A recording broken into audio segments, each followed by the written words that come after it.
Assalamualaikum warahmatullahi wabarakatuh. Alhamdulillahirrahmanirrahim. Assalatu wassalamu ala rasulillah wa ala alihi wa sahbihi wa wala. Hadirin rahimakumullah barakallahu fikum. Alhamdulillah kita bisa bertemu kembali. Dan insyaallah kita akan melanjutkan pelajaran fikih kita. Ya, mudah-mudahan kalian semuanya dalam keadaan semangat untuk mempelajari agama Islam yang mulia ini. Nah, barakallahu fikum. Sekarang kita masuk di pelajaran yang ke-15, yaitu tentang makmum mengikuti imam. Ya, keadaan makmum mengikuti imam di sini ada 4 keadaan. Yang pertama adalah mengikuti imam. Ini adalah yang sesuai sunnah, ya, mengikuti imam. Ketika imam takbir, kita ikut takbir. Ketika imam ruku, kita ikut ruku. Itu namanya mengikuti. Nah, dalilnya adalah dari hadis Abu Hurairah radhiyallahu anhu, Rasulullah sallallahu alaihi wasallam bersabda, Innama ju'ilal imamu liyu'tamma bihi. Fa'idha kabbara fakabbiru. Fa'idha qala sami'allahu liman hamida. Faqalu rabbana walakal hamd. Wa idha sajada fasjudu. Wa idha shalla jalisan fasallu julusan ajma'un. Nah, hadis riwayat Bukhari dan Muslim. Sesungguhnya dijadikan imam itu untuk diikuti. Apabila dia bertakbir, maka hendaklah kalian juga segera bertakbir. Apabila dia ruku, maka hendaknya kalian juga segera ruku. Apabila dia mengucapkan sami'allahu liman hamidah, ucapkan oleh kalian Rabbana walakal hamd. Ya, apabila dia sujud, maka hendaklah kalian segera bersujud. Dan apabila dia sholat, ya, dengan duduk, maka hendaklah kalian semua juga sholat dengan duduk. Nah, barakallahu fikum. Ini dalil, ya, tentang sunnahnya, ya, untuk mengikuti imam di dalam sholat berjamaah, ya. Ini hukumnya yang sesuai sunnah. Nah, barakallahu fikum. Kemudian keadaan yang kedua adalah menyamai imam. Ini hukumnya adalah makruh, dimakruhkan.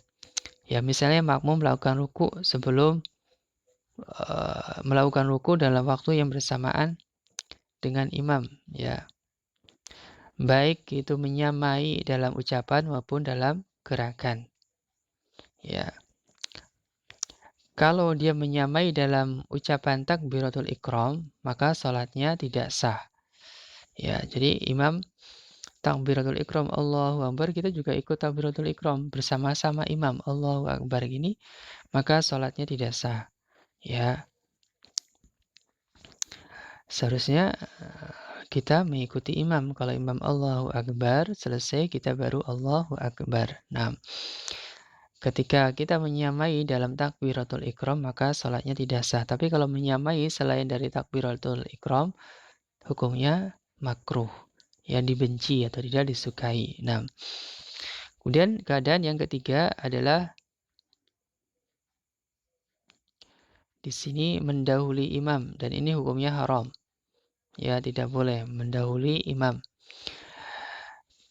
Dalilnya adalah sabda Nabi SAW, Amma yakhsha ahadukum idza rafa'a ra'sahu qabla al-imam ay yaj'ala Allahu ra'sa himar.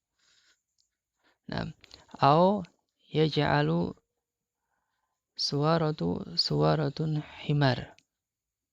Nah, apakah salah seorang di antara kalian tidak takut apabila mengangkat kepalanya sebelum imam? Ya.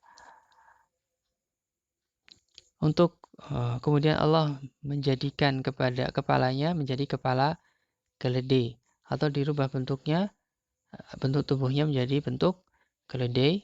Nah, ini bentuk ancaman dari Allah bagi orang-orang yang mendahului imam, maka akan dirubah kepalanya menjadi kepala keledai.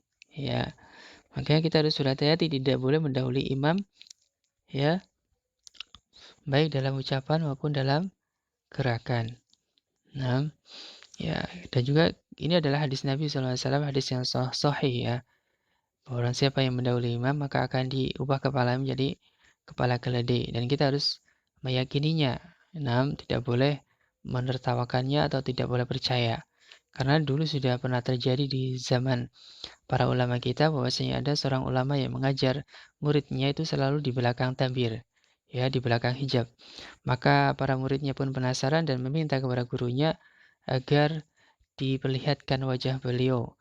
Maka sang guru pun mengizinkan dan ketika dibuka tabirnya ternyata kepala gurunya adalah kepala keledai. Maka sang muridnya pun terkejut. Kemudian sang guru pun memberikan alasan apa sebabnya. Sebabnya adalah pernah meremehkan hadis ini, seakan-akan tidak percaya terhadap hadis ini. Nah, sehingga beliau sengaja-sengaja mendahului imam dan ternyata betul kepalanya dirubah menjadi kepala keledai. Ya, makanya kita tidak boleh seperti itu. Kita harus meyakini ya bahwasanya apa segala sesuatu berita yang datang kepada kita, ya kalau itu adalah hadis yang sahih maka kita harus menerimanya. Nah, barakallahu fikum. Jadi tidak boleh sama sekali kita mendahului imam. Ya, nah. Kemudian keadaan yang keempat adalah terlambat dari imam. Terlambat dari imam. Ada beberapa bentuk. Yang pertama, imam ruku sedangkan makmum tetap berdiri tidak segera ruku. Kemudian ia baru ruku sebelum imam bangkit dari ruku. Maka sholatnya sah, tetapi di sini adalah menyelisihi sunnah. Karena sunnah kan tadi mengikuti, tapi dia terlambat. Ya, terlambat. Apabila imam ruku kemudian bangkit dari ruku sebelum makmum melakukan ruku, jika terlambatnya karena uzur maka segera mengikuti imam. Jika tanpa uzur maka sholatnya tidak sah.